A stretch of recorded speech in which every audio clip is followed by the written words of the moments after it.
여러분 안녕하십니까? 라디오 전망대 송유라입니다. 오늘은 종일 봄비가 내렸습니다. 봄비는 약비라고 하죠. 봄철 갈수기, 파종을 한 경작지 위에 내리는 비는 생명력을 불어넣어주는데요.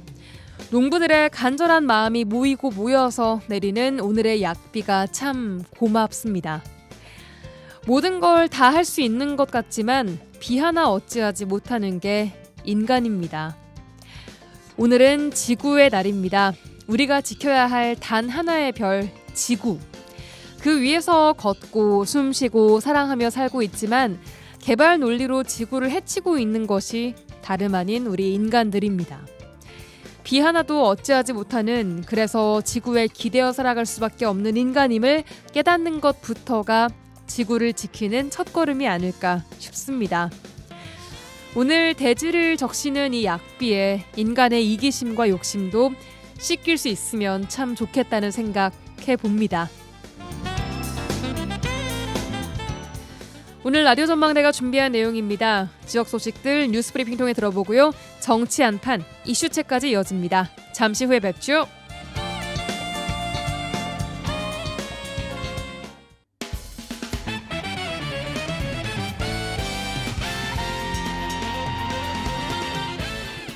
라디오 전망대 4월 20일 화요일 순서 출발합니다. 지역 뉴스부터 정리해보죠. 뉴스브리핑 여성신문의 장봉현 기자와 함께합니다. 안녕하세요. 네, 안녕하세요. 장봉현입니다. 네, 오늘 첫 소식입니다. 여수 상공회의소가 전임 회장으로부터 받은 변제금 관련해서 9억 원대 소송에 휘말렸다고요? 네, 그렇습니다. 전임 회장이 횡령 수사를 받던 중 변제금 명목으로 거액을 입금을 했는데 무혐의 처분을 받고 반환을 요구하면서 벌어진 일입니다. 예. 박용하 전 여수 상위 회장은 여수 상위를 상대로 지난 2월 부당이득 반환 청구 소송을 제기를 했는데요. 네. 박 전 회장이 여수 상위에 지급한 10억 원 가운데 정치자금법 위반 소지가 있는 5천만 원을 제외한 나머지 9억 5천만 원을 돌려달라는 그런 취지거든요. 예. 박용하 전 회장은 두 차례에 걸쳐 총 6년 임기를 마치고 뒤이어 취임한 이용규 회장 측으로부터 횡령 등 혐의로 고소를 당했었습니다. 예. 2022년 3월 기부금 명목으로 2억 원, 또 같은 해 10월 변제금 명목으로 8억 원을 각각 여수 상위에 입금을 했었고요.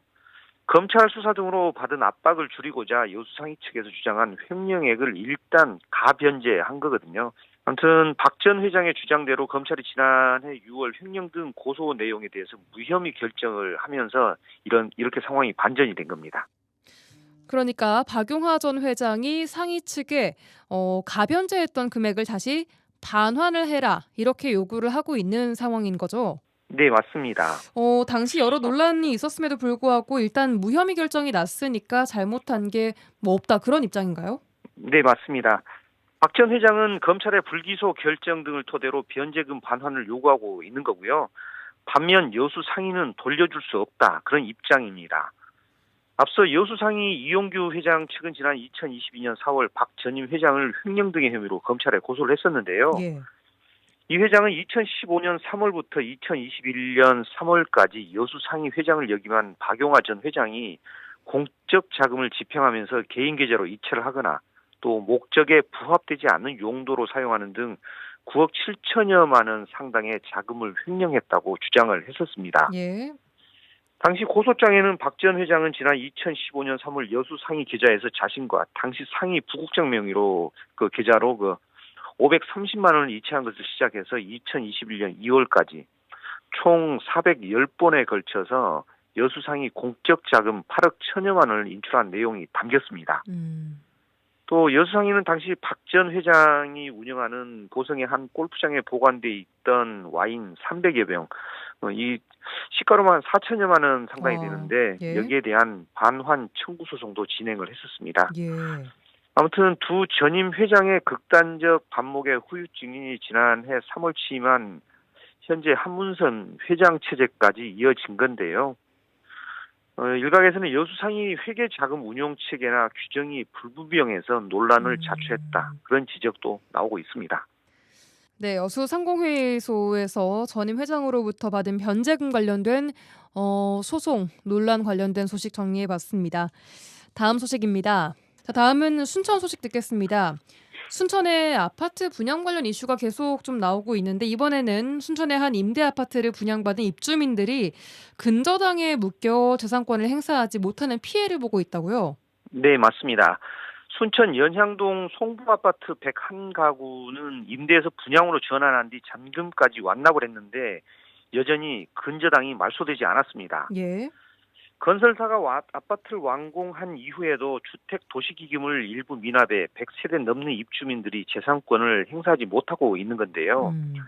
이 아파트는 757세대 규모로 2015년 준공이 됐고 2020년 12월에는 526세대가 분양 전환과 함께 소유권 이전 승인을 받았습니다. 예.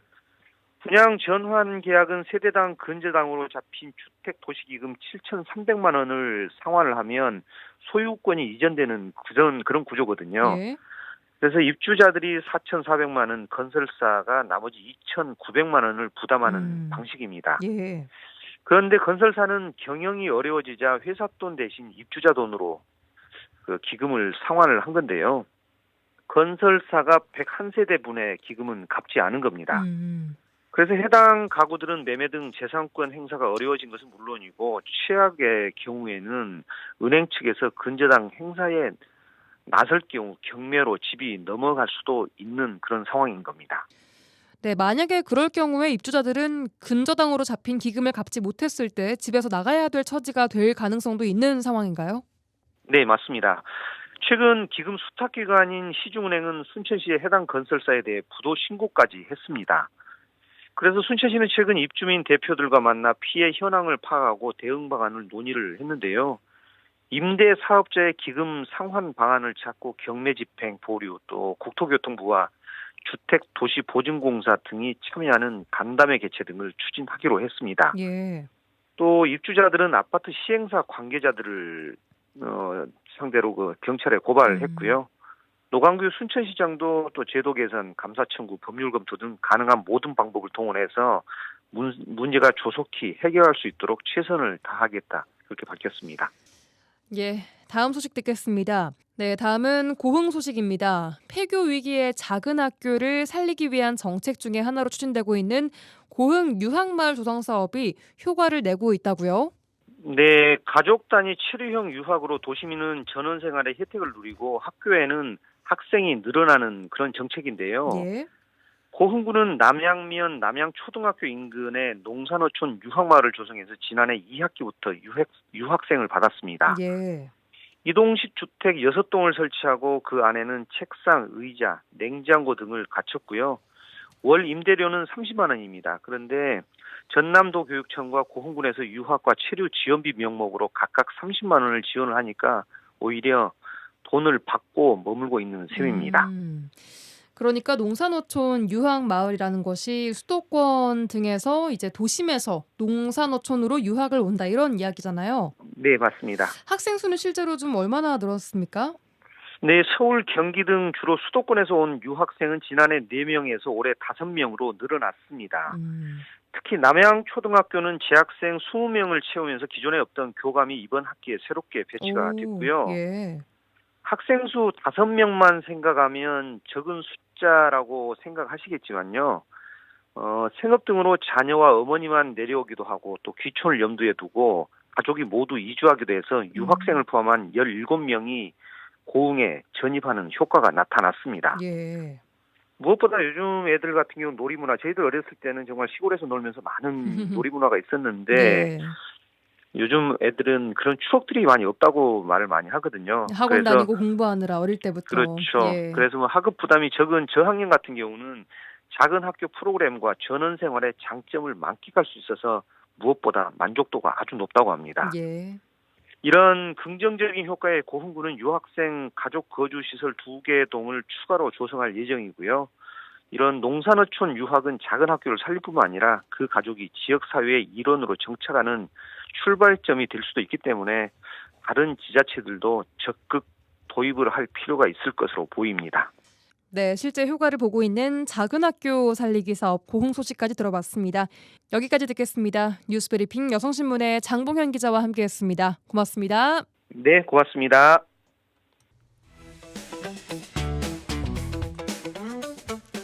지역의 이슈를 직접 체크해드립니다. 이슈 체크.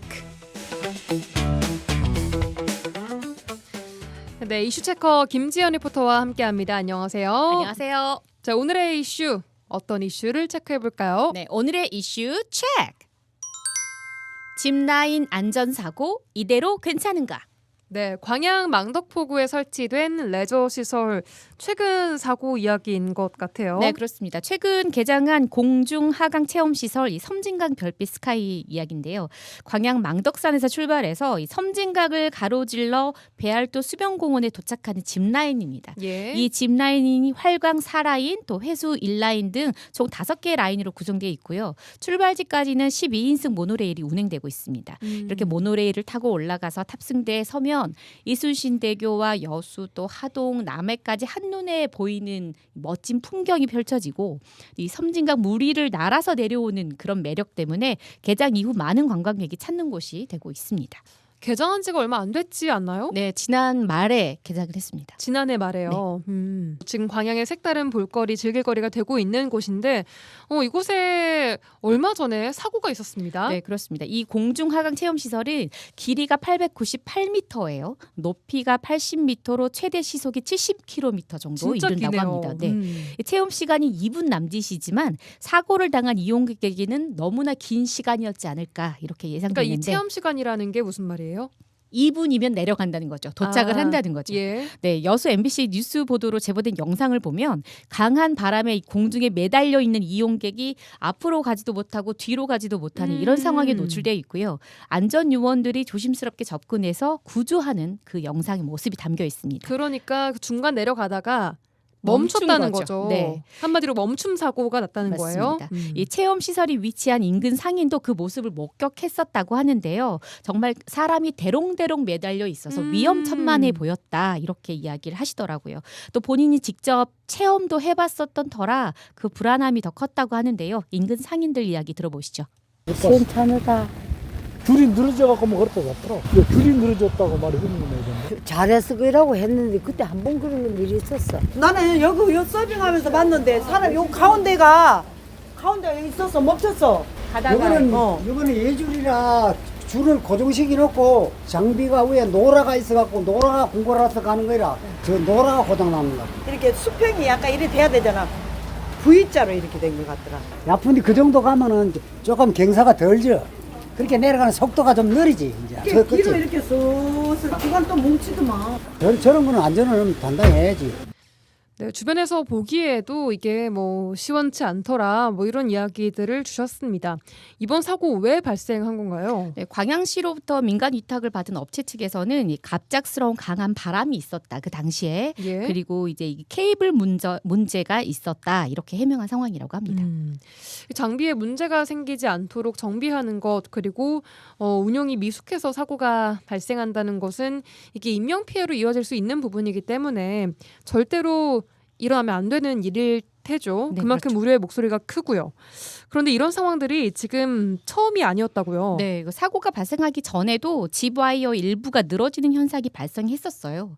바로 짐이나 이 하네스를 회수하는 라인이 늘어났다는 건데요. 이게 뭐 사람이 타는 건 아니지만 네, 어쨌든 그 같은 짚 라인에서 맞습니다. 집 와이어가 늘어지는 현상이 네, 위쪽에 라인이 4개가 있고 사람이 이동하는 그 라인이 4개가 있고 아래쪽에 이제 회수하는 그 라인이 하나 있는데 회수하는 네, 라인이요. 이 예. 해수면에서 6m 기준 높이로 설치되어 있거든요. 근데 기존에 설치되어 있어야 하는 높이보다 한 3m 가량이 더 내려온 것으로 확인되면서 그 당시 긴급 보수가 진행됐었다고 합니다. 네, 이게 와이어가 원래 이렇게 변형이 많은 거예요? 관계자에 따르면은 이 탑승 라인은 18mm 그리고 회수 라인은 12mm로 회수 라인이 탑승 라인보다 좀 얇다 보니까 아무래도 그 날씨 변화에 따라서 변형이 일어날 수 있다고 하고요. 그러니까 지난 3월 26일과 27일에 걸쳐서 이 설계 기준에 맞춰 재조정이 실시됐다고 합니다.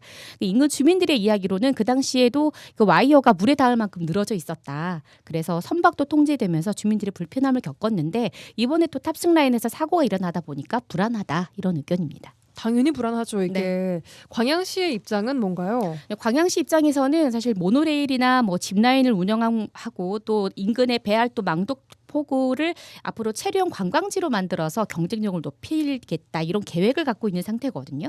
그래서 69억 원의 예산이 이번 그 공중체험 하강 시설에 들어간 상태고요. 와, 예. 이렇게 이제 민간 위탁에 맡긴 상황이지만 뭐 이렇게 3개월이 되자마자 뭐 이런 사고들이 계속해서 발생하니까 당혹감을 감추지 못하고 있고요. 그러니까 어제 뉴스데스크에 따르면은 앞으로 안전한 체험 시설이 될 수 있도록 행정 지도에 나서겠다라는 계획을 발표하고 있습니다. 또 지속적인 풍속 모니터링도 계획되고 있다고 하는데요. 광양시 명소기획팀 허영호 팀장입니다. 어느 정도의 바람 세기가 왔을 때 운영을 할 것인지 말 것인지에 대한 부분도 좀 데이터화할 필요가 있다고 생각을 해서 그런 바람에 대한 관제 시스템을 지금 구축할 계획이 있습니다. 이와 함께 교통안전공단 안전검사를 6월 안에 실시할 계획이고 앞으로 또 월 1회 이상 케이블 처짐 현상도 주기적으로 확인하겠다 이런 방침입니다. 네, 망덕포구 위치가요. 뭐 아시겠지만 바다 바로 옆에 있습니다. 네. 그렇다 보니까 바람의 영향이 클 수밖에 없는 지점인데 이런 것들도 잘 고려를 해서 운행 점검을 잘 해야 되지 않을까 싶습니다. 네, 인근 주민들과 광양 시민들 광양의 첫 레저 시설이라서 기대감이 큰 만큼 첫 시설이에요. 네, 이게. 첫 단추를 정말 잘 끼워야 한다. 그만큼 안전에 더 철저해야 되지 않느냐 이런 불안함을 이야기하셨는데요. 광양 시민 이야기 들어보시죠. 뭐 처음에는 다 단단하게 잘 돼 있고 했으니까 괜찮겠지. 근데 이게 시간이 가면 갈수록 기계의 결함이 나타날 수 있고 하니까 바람은 세죠. 트여 있으니까 어느 정도 바람이 있으면 안 타야지. 아예 그냥 운행을 안 해야지. 좀 불안하긴 했지. 짚라인 떨어지는 곳이 바로 캠핑장 바로 근처니까 다른 또 사고가 있을 수 있잖아. 광양에는 그런 게 너무 없어가지고 좀 레저 이런 게 있었으면 좋겠다라고 많이 생각을 하고 있었는데 결국 하나 생긴 게 그런 안전하지 못한 그런 게 있었다면은 또 다른 게 생긴다 하든 또 더 불안한 느낌이 오겠죠. 그러니까 제일 먼저 안전하게 할 수 있는 그거를 먼저 선정을 해서 모든 걸 안전하게 갈 수 있는 거를 계획하고 난 다음에 그걸 시행을 해야 된다. 네, 모든 건 안전이 최우선이다라는 시민분의 인터뷰 듣고 오셨습니다. 광양의 첫 레저 시설인 만큼 정말로 첫 단추를 잘 꿰어야 할 텐데 벌써부터 사고가 2번이나 좀 나서 불안감은 더 커지고 있는 것 같습니다. 네. 자, 이런 레저 시설 같은 것들이 자치단체마다 유치 경쟁이 엄청 치열하다고 해요. 네, 그 사실 해마다 휴가철이 다가오면은 이 전라남도 차원에서도 뭐 시군 민간 전문가 이렇게 다 합동 점검반을 구성해서 이런 하강 레포츠 시설 안전 점검을 진행하기도 해요. 근데 대부분 자체 제작 매뉴얼을 사용하고 있지만 관련 법규는 또 없는 상황이거든요. 이게 수상 레저나 패러글라이딩 이런 항공 레저는 있는데 이런 육상은 없어요. 네, 맞습니다. 그래서 안전성 확보와 관리를 위한 이런 관련 법이나 지침 마련이 시급한 상황입니다. 네, 뭐 워낙 인기 많은 시설입니다. 구례에도 스카이바이크가 있고 여수에도 짚라인이 있죠. 네. 근데 이런 관련 법규가 없으면 사실 관리 점검이나 평가를 할 수 없기 때문에 관리 사각지대가 될 수 있다는 게 가장 큰 문제점인 것 같습니다. 네. 뭐 즐기고 노는 것도 좋지만 가장 중요한 건 우리 시민들의 안전이라는 점 다시 한번 강조를 드립니다. 김지연 리포터와 함께했습니다. 고맙습니다. 고맙습니다.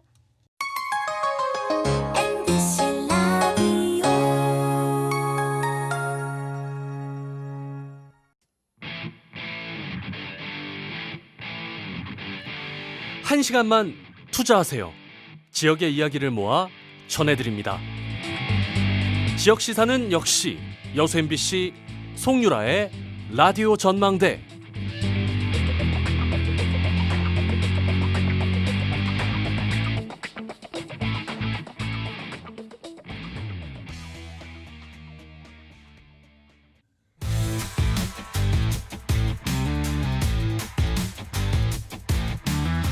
라디오 전망대 정치 한판. 네, 정치 한판 시작합니다. 더불어민주당 서동용 전 의원, 개혁신당 천하람 당대표 대행 겸 원내대표와 함께합니다. 두 분 안녕하십니까? 반갑습니다. 서동용입니다. 네, 개혁신당의 천하람입니다. 예, 두 분 반갑습니다. 자, 먼저 천 대표님께서는 지금 대선 준비하시느라 많이 바쁘실 것 같습니다. 예, 지금 굉장히 많은 직책들을 맡아가지고 후보가 특히 지금 이준석 후보 같은 경우에는 굉장히 열심히 뛰고 거의 뭐 잠을 아주 줄여가면서 새벽에 뭐 그 유세부터 밤늦게까지 회의하고 그러고 있어가지고요. 저도 열심히 같이 뛰고 있는데 좀 뭐 열심히 하는 거에 비해서 살은 왜 잘 안 빠지는지 잘 모르겠습니다. 예, 서 의원님 한 주간 잘 보내셨습니까? 예, 뭐 저는 계속 같은 패턴으로 이제 그 여순 사건 소송 계속 좀 준비하고 대응하고 이렇게 하고 있고요. 예. 제가 순천대에서 강의하는 게 그것도 계속 열심히 준비해서 학생들하고 소통하고 그렇게 하고 있습니다. 예, 지금 곧 시험 기간 아닙니까? 지났습니까? 시험 기간은? 예, 이제 이번 주가 시험 기간이에요. 예. 바빠지시겠습니다. 또 시험 출제하시고 하시느라 두 분 자, 한 주간 근황 좀 들어봤고요. 자, 바로 본격적으로 주제에 들어가 보도록 하겠습니다. 자, 어제가 윤석열 전 대통령의 내란죄 형사재판 두 번째 공판 기일이었죠. 재판 과정이 모두 다 공개된 것은 아닙니다만 재판 내용을 다 보셨을 겁니다. 어떤 말씀 주시겠습니까? 천 대표님부터. 그 사람에 충성하지 않는다라는 얘기가 부메랑이 돼서 돌아왔잖아요. 그랬죠. 그 김영기 이제 특전사 1특전 대대장이 한 얘기인데요. 예. 그러면서 본인은 군인으로서 사람에 충성하는 게 아니고 대한민국 국가와 국민에 봉사하고 국민을 지키기 위해서 군인을 하는 거다라는 얘기를 하는데요.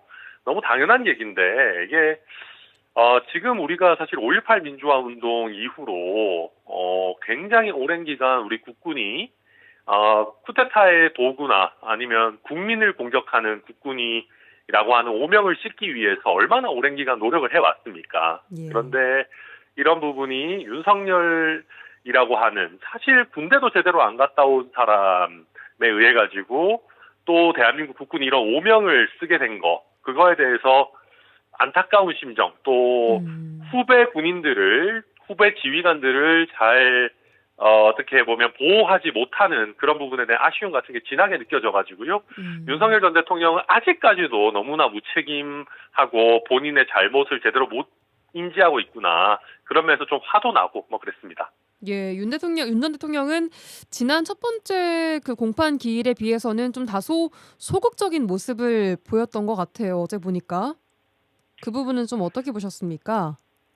저는 재구속에 대한 두려움이라고 봤습니다. 재구속에 대한 두려움이요? 네, 그게 지금 보면 많은 분들께서 이번에 재판부에서 빨리 윤석열 전 대통령을 다시 구속시켜라라고 이야기들을 하시는데 실제 실무적으로나 이론적으로나 윤석열 전 대통령을 다시 구속하는 것이 얼마든지 가능합니다. 그리고 저도 예전에 변호사로서 실무를 할 때 보면 특히 비우호적인 증인이 나왔을 때 거기에 대해서 지나치게 개입하거나 간섭한다거나 아니면 증언을 약간 유도하려고 한다거나 하면 특히 윤석열 전 대통령은 지금 나오는 대부분의 증인에 대해서 지휘하는 입장에 있지 않았습니까? 그렇게 해서 증인신문에서 부당하게 개입한다라는 어떤 시그널을 주면 재판부 입장에서 이거 증거인멸의 우려가 있다라는 거를 더 세게 볼 수밖에 없거든요. 그러다 보니까 증인신문 과정에서 함부로 말을 너무 많이 보태거나 개입하는 것은 굉장히 어려운 일일 것이다. 그리고 솔직히 말해서 그 지금 윤석열 전 대통령 때문에 봉변당한 지휘관들 이런 사람들 앞에서 할 말이 뭐가 있겠습니까? 아마 얼굴 들고 있기도 어려울 겁니다. 예. 서동영 의원님께서는 어제 재판 형사 재판 어떻게 보셨습니까? 예, 이제 내란죄에 해당하느냐 해당하지 않느냐 하는 법률적 규범적 판단을 하지는 않았지만 헌법재판소가 이미 12.3 비상계엄에 대해서 반헌법 반위법적 행위임을 분명히 판단하고 설치를 다 했단 말이에요. 근데 이제 물론 일반 재판에서도 1심 판결에 불복해서 항소 상고할 수 있고 재판부의 판단에 대해서 다툴 수는 있습니다만 지금 윤석열은 헌재에서 이미 거쳤던 증거조사, 헌재의 판단 이런 것들을 깡그리 무시하면서 다시 처음부터 지대한 법정 싸움을 다시 시작하려고 하고 있거든요. 국가의 최고 헌법 수호기관인 헌재의 판단을 존중하는 태도를 조금도 보여주지 않는 것이에요. 이제 그가 대통령 당선되는 것 자체가 좀 국가의 재앙이 되고 말았는데요. 어쨌건 민주주의 선거제도를 통해서 대통령으로 당선돼서 2년 넘게 대통령직을 수행했던 사람이라면 예.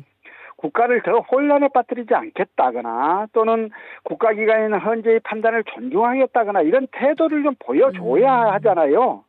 그렇게 하는 게 최소한의 채통을 지키는 일일 텐데 지금 윤석열한테는 그런 게 전혀 보여지지 않아서 재판의 결과는 뭐 당연할 거라고 생각합니다만 재판을 지켜보고 있는 국민의 한 사람으로서 굉장히 많이 좀 불편합니다. 제발 좀 채통을 지키시길 바랍니다. 채통을 지켜달라는 말씀 주셨습니다. 서 의원님, 그렇다면 앞으로 윤 전 대통령의 내란죄 혐의에 대해서 재판부가 어떤 부분을 주요하게 좀 판단을 할 거라고 보십니까?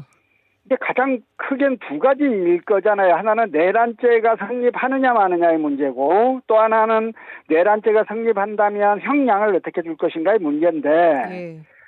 지금 이제 윤석열 측은요. 비상겸을 하긴 했으나 이게 국회의사당과 중앙선관위라고 하는 극히 좁은 공간을 대상으로 한 잠깐 동안의 해프닝에 불과했다. 그리고 국가기관의 기능을 영구히 폐지하지도 않았을 뿐 아니라 상당 기간 기능을 할 수 없도록 한 것도 아니다. 따라서 국헌문란이 아니다. 그리고 대통령의 권한에 해당하는 계엄의 선포, 그에 따른 군병력의 일시 동원을 폭동이라 볼 수 없다. 이런 농구의 주장들을 계속 할 거란 말입니다. 예. 그럼 이제 이 부분이 가장 큰 쟁점이 될 것인데 그 부분에 대한 결론은 뭐 저는 이미 정해져 있다고 생각을 합니다만 어쨌든 헌재가 이 부분 판단을 해야 될 거고요. 재판부가요? 예. 내란죄에 해당한다라고 하면 이제 그다음부터는 형량 문제가 되는데 예. 내란 우두머리죄는 사형하고 무기밖에 없어요. 그렇죠. 윤석열은 그때 가면 이제 내란죄를 좀 다투다가 이게 이제 그 유죄가 거의 확실하다고 생각하면 그때부터는 이제 살기 위해서 형량을 낮추기 위한 노력들을 계속 할 거 아니겠습니까? 오히려 지금보다도 더 많이 부하 탓을 하고 뭐 이렇게 할 가능성이 있어 보이고요. 예.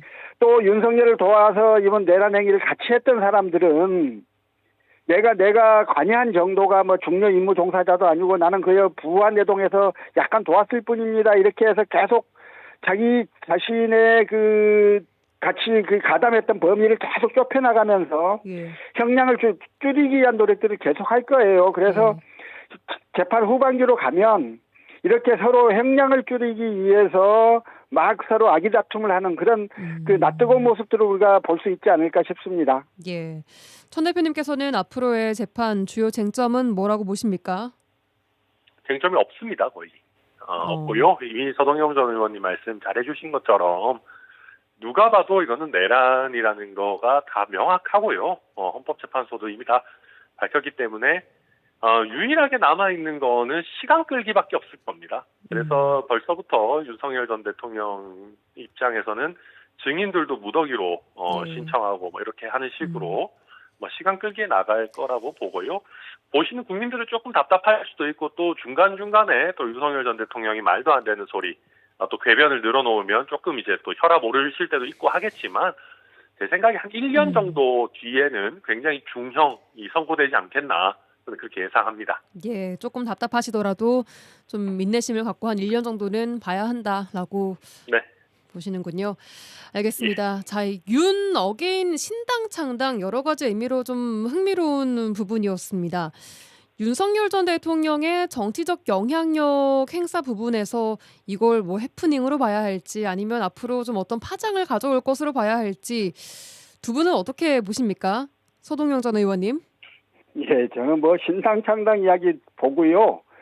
진짜 그랬어요. 진짜냐 이게 이렇게. 비상계엄이 내려진 그날 밤의 그 비현실적 상황처럼 이런 그 신당 창당 생각을 한다는 것 자체가 너무 비현실적으로 좀 생각이 됐고요. 예. 뭐 오죽했으면 일각에서 제발 윤석열 계속 좀 그렇게 해라 이런 말들을 하겠어요. 이제 윤석열은 탄핵 반대 집회에 참석했던 시민의 숫자가 그게 모두 자신을 지지하는 것으로 착각해서 한껏 고무되어 있는 것 같기는 해요. 여전히요. 그러나 이게 지금 김칫국 마시는 일이다. 이거 깨닫고 좀 자중하기를 바라는데요. 예. 탄핵 반대 집회에 참석했던 시민들도 비상계엄 자체는 잘못된 것이다. 이를 옹호할 수 없다라는 생각들을 대부분 하고 계시는 거예요. 그렇기 때문에 일각에서는 탄핵이 인용되면 막 반발 집회가 크게 일어날 거라고 예측했지만 그렇게 전혀 열리지 않았지 않았습니까? 저는 뭐 보수층 내에서도 윤석열에 대한 심판은 거의 끝난 거다. 예. 그의 정치적인 영향력은 거의 없다. 따라서 윤석열이 나대면 나댈수록 야당에게만 유리해진다. 그런 생각을 하고 있습니다. 그럼 이렇게 계속할수록 민주당에는 앞으로 더 유리해질 것이다라고 보고 계시는 건가요? 그럼 당연히 그럴 텐데요. 그렇지 않아도 국민의힘이 이번 조기 대선에서 최소한의 기본 전투력이라도 가지려면 탄핵의 강을 건너야 돼요. 탄핵의 강을 건너야 그런데 한다. 예. 탄핵의 강을 건너는 문제에 대해서 서로 내부적으로 막 띠까띠까 싸우고 있는데 계속 윤석열 스스로 대선판의 중심에 출연해주면 야당으로서는 선거하기가 너무 쉬워지는 거거든요. 알겠습니다. 예, 천 대표님께서는 마찬가지로 비현실적으로 좀 들리셨습니까? 어떻게 들으셨어요? 외로워서 하시는 겁니다. 외로움 때문이다. 그러니까 외롭고 약간 비참하고 할 일 없고 이렇기 때문에 지금 하는 겁니다. 이게 뭐냐 하면은요. 실제 신당 창당 가능성이 있다 그러면 누구랑 해야 됩니까? 국민의힘 의원들하고 해야죠. 예. 그러면 지금 근데 자기 탄핵 사건을 변론했던 변호사들이랑 왜 신당 창당을 해요? 무슨 말이냐면 제대로 된 국회의원이나 아니면 그냥 정치인들 중에는 신당 창당 같이 할 사람이 없다는 겁니다.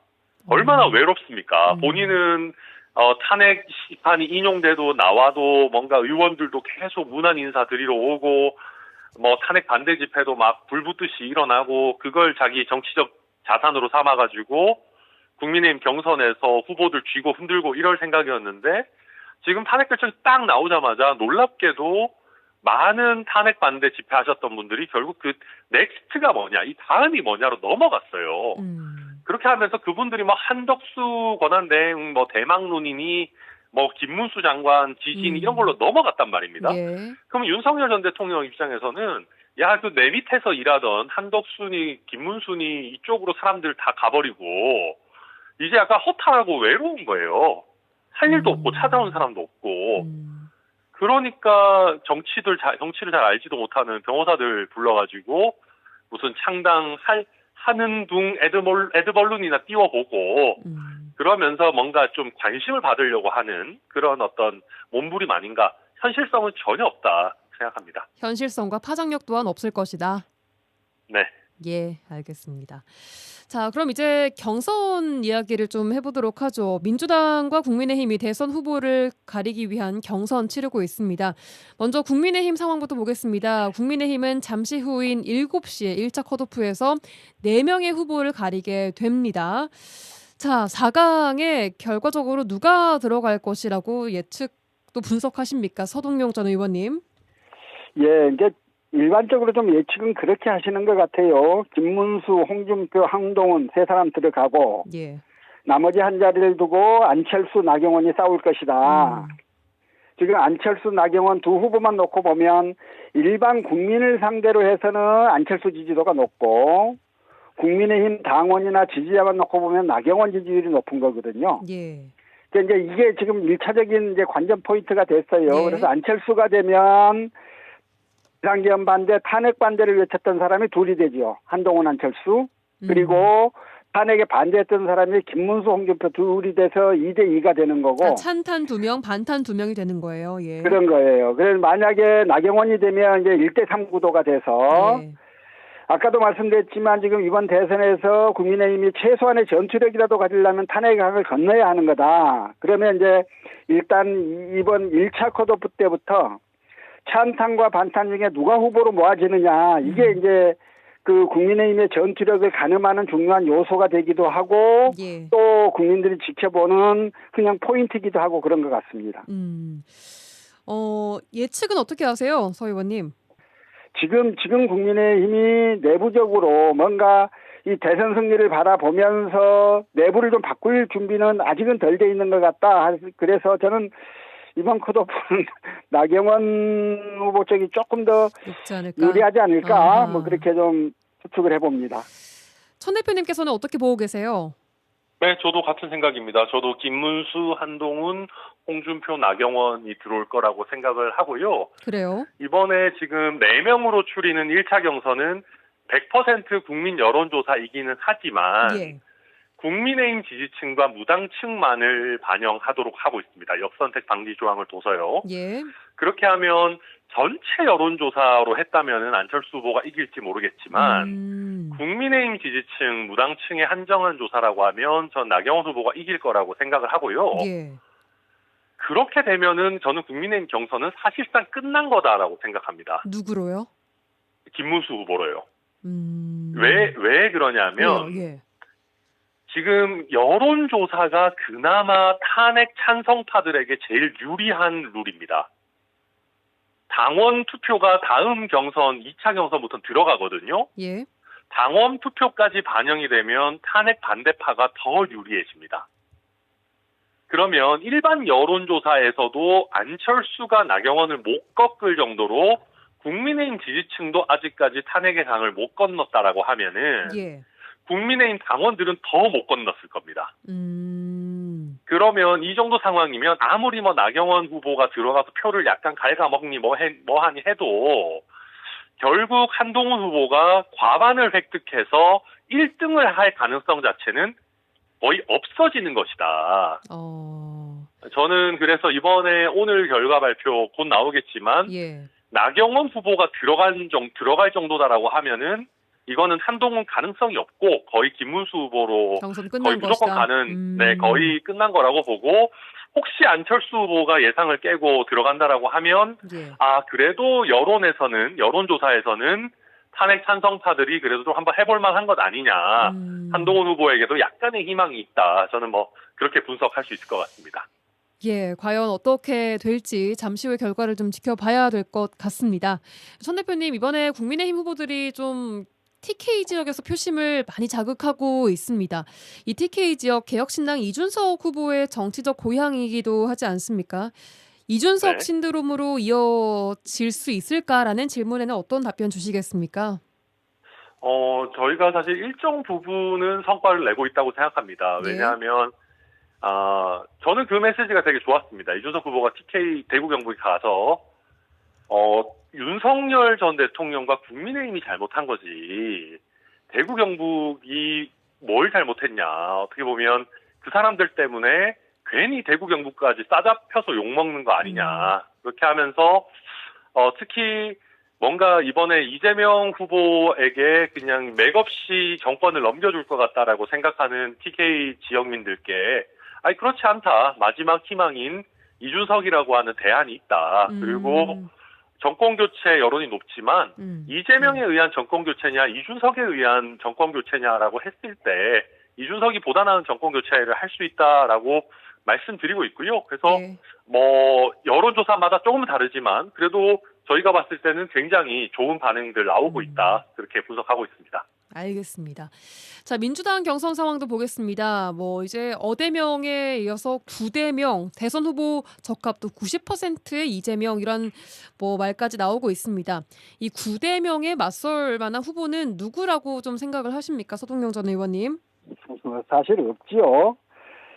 이제 비상계엄이 터졌고 누구도 이제 상상하지 못했던 비상사태였고 이거를 이제 극복을 하는 과정이 내란 좋은 윤석열을 탄핵하고 헌재가 탄핵을 인용하고 이렇게 되는 형국이다 보니까 그 일련의 과정에서 야당의 투쟁을 이끌었던 이재명 대표가 중심에 설 수밖에 없지요.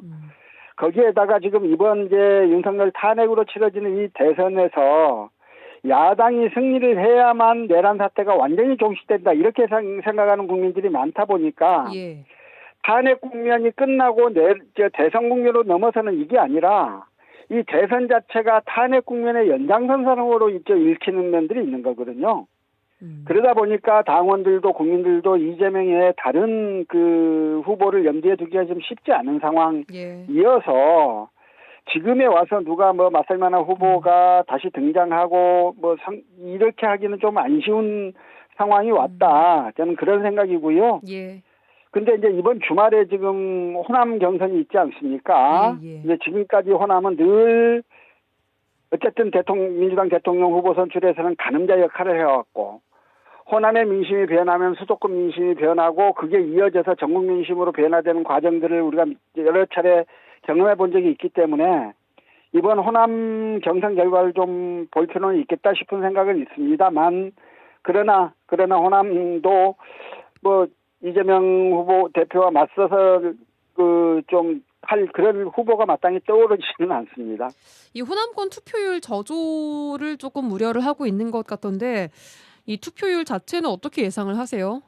뭐 이제 흥행 요소가 없잖아요, 별로. 그러니까요. 거기다가 이제 충남, 영남 경선 결과까지 뭐 이렇게 되다 보니까 더욱 관심이 떨어지고 있어서 저는 호남 경선 투표율도 높지 않을 거라고 생각합니다. 뭐 이런 게 본선거까지 이어지지는 않을 거라고 보세요? 어떻게 보세요? 어쨌든 흥행거리가 없어지면요. 지금 이제 국민의힘이 뭐 오늘 이제 발표해서 나경원이 되느냐 안철수가 되느냐에 따라서 탄핵의 강을 건널 준비가 당원들에게 있느냐 뭐 없느냐 이거 우리가 판단할 수 있지만 어쨌든 국민의힘은 8명 중에 4명 발표하고 4명 중에 2명 발표하고 최종 경선 치르고 여기다가 한덕수 변수도 있고 이러면서 흥행 요소들이 계속 이어지는데요. 민주당은 그런 게 지금 없단 말입니다. 이게 이제 민주당한테 유리할 리는 없는 것이어서 예. 국민의 관심을 계속 이어갈 방안들은 민주당에서 어떤 형태로든 좀 만들어내야 한다 이런 생각은 듭니다. 알겠습니다. 자, 천 대표님, 이재명 후보에 맞설 만한 후보가 지금 없는 상황 일단 어떻게 보십니까? 이거는 이재명 후보한테 안 좋습니다. 어떤 면에서요? 그러니까 이기는 당내 경선에서 물론 이겨야 되겠지만 9대1 이렇게 나오고 하는 거는 이게 어떤 느낌을 주냐면요. 이재명 후보가 더불어민주당을 완전히 장악했구나라는 느낌을 줍니다. 예. 이게 무슨 말이냐면 그러면 지금 민주당이 한 170석에 조국혁신당까지 하면 189석에 가까운 뭐 어마어마한 의석을 가지고 있는데 예. 그러면 이 의석에다가 대통령 권력까지 쥐어버린다. 그러면 이재명 대표가 대통령이 되면 대권에다가 그 다음에 입법권도 거의 완벽하게 쥐어가는 거거든요. 이쯤 되면은 거의 총통에 가까운 권한을 누리는 건데 그럼 여기서 국민들의 우려를 조금 불식시키고 일방통행 안 한다라는 느낌을 주려면 지금 국민의힘은 너무 소수고요. 오히려 더불어민주당 내에 조금 건강한 견제 세력 또는 소수파 이런 부분들이 있어야 이재명 대표가 독주하지 않겠구나라는 느낌을 줄 수 있는데 예. 안전장치가 아예 사라졌다라는 게 이번 경선을 통해서 보여지는 것이거든요. 예. 그래서 뭐 그런 인식도 그렇고 컨벤션 효과도 없고 흥행도 안 되고 이런 것들을 봤을 때는 조금 이재명 대표 입장에서 당연히 뭐 좋기야 좋겠지만 이게 본선에서 아주 좋은 영향을 미칠 거냐 저는 뭐 그렇게 보지는 않습니다. 그렇게 분석하십니다. 알겠습니다. 자, 마지막으로 지역 공약도 좀 보겠습니다. 우선 이재명 후보가 먹사니즘, 광주 전남 네트워크를 출범시키고 경제와 민생 강조하고 있습니다. 자, 지역 공약들은 좀 어떻게 보고 계십니까? 서동용 의원님. 예, 이제 이재명 후보가 얼마 전부터 부쩍 성장 이야기를 하고 있어요. 예. 이재명 대표의 싱크탱크도 이름이 성장과 통합입니다. 그런데 사실 민주당은요, 과거 이제 경제 성장을 통한 낙수 효과, 이게 이제 보수의 주장이었는데, 예. 그게 효과가 없다. 이런 것들이 밝혀지기도 하고, 또 민주당은 그렇게 판단하면서, 문재인 정부 이후 민주당은 포용적 혁신, 포용적 폭주국가 비전을 주장을 해왔어요. 예. 그런데 이제 어느 순간 이게 성장이라는 단어가 그 자리를 대신하고 있는 건데요. 예. 국민의 먹고 사는 문제를 가장 중요한 정책 의제로 내세우고 또 국민이 잘 먹고 잘 사는 나라를 만들겠다. 이걸 반대할 국민은 전혀 없습니다. 예.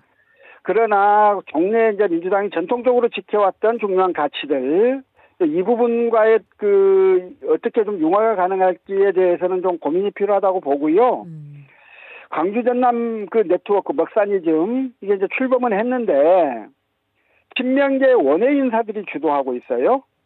그러면서 이제 경제가 곧 민생이고 지역과 계층을 초월한 연대 등을 일궈내겠다. 호남 민심 결집을 호소했습니다만 예. 지역 특성에 맞는 구체적인 실천 방안은 뭐 거의 나온 것 같지가 않습니다. 그래서 이 먹사니즘 광주 전남 네트워크가 뭘 하려고 하는지 앞으로 뭘 할 수 있는지에 대해서는 예. 좀 더 구체적인 실천 방안들이 발표가 되면 그때 판단이 가능할 것 같습니다. 예, 알겠습니다. 천하람 대표님께서는 대통령 후보 공약으로 좀 포함되어야 할 지역의 현안들 지금 어떤 것이 있을 것이라고 보십니까? 뭐 많은 분들 생각하시듯이 의대 부분도 있을 것이고 특히 뭐 전라선 익산 이후의 부분에 이제 고속화 전화 네, 이런 부분도 늘 나오는 얘기들입니다. 그런데 예. 이제 저는 이번 대선에서는 그런 예. 부분도 물론 중요하지만 지금 여수의 석유화학 산업 이런 부분들 굉장히 큰 위기에 처해 있고 광양의 철강 산업, 뭐 배터리 산업 이런 부분들도 굉장히 위기에 처해 있거든요. 그래서 우리 지역을 지금 어쨌든 떠받드는 주요 산업들에 대한 산업 정책, 산업 공약 이런 부분들이 오히려 더 눈여겨봐야 되는 부분 아닌가. 지금 그래서 저희 개혁신당 입장에서도 그런 부분 굉장히 많이 지금 고심하고 예. 이게 쉬운 답은 없습니다. 이게 중국의 산업 경쟁력이 워낙 올라오다 보니까 간단한 대안은 없습니다만은 그래도 적극적으로 대안을 찾으려고 하는 그런 노력이 굉장히 중요할 것이다. 그렇게 생각합니다. 예. 마지막으로 서 의원님 포함되어야 할 지역의 현안들 어떤 것들이 있다고 보십니까? 꼭 포함돼야 될 부분이요. 지난 20대 때 민주당은 광주와 전남을 제4차 산업혁명 선도지역으로 육성하겠다 이렇게 발표를 하면서 제철 화학산업단지의 탄소중립산업단지로의 전환을 지원하고 중소형 선박 전문 산업단지를 육성하겠다 이런 공약들을 내건 적이 있었거든요. 예. 지금 뭐 단지 이제 산업위기 대응 특별지역 선포 이런 정도에 그치지 않고 예. 위기에 처한 산업 구조, 우리 지역의 주력 산업의 산업 구조를 미래 산업으로 변화할 수 있는 큰 틀의 비전들이 제시돼야 한다고 생각합니다. 예. 그래서 이제 거기에는 우리가 신재생 에너지를 어떻게 할 건지 또 수소 경제를 어떻게 할 건지 등에 대한 비전까지 다 이번에 좀 나와야 할 것 같고요. 그러면 저는 뭐 민주당에서 당연히 그런 뭐 공약들을 제시해야 한다고 생각하지만 민주당뿐만이 아니고 국민의힘, 개혁신당 모든 재정당들이 대통령 후보를 내는 모든 정당들이 이 문제에 대해서 깊이 있는 좀 고민들을 통해서 비전을 제시해 주기를 당부드립니다. 예, 여기까지 듣겠습니다. 정치 한판 더불어민주당 서동용 전 의원, 개혁신당 천하람 당대표 대행 겸 원내대표와 함께했습니다. 두 분 고맙습니다. 수고하셨습니다. 네, 감사합니다.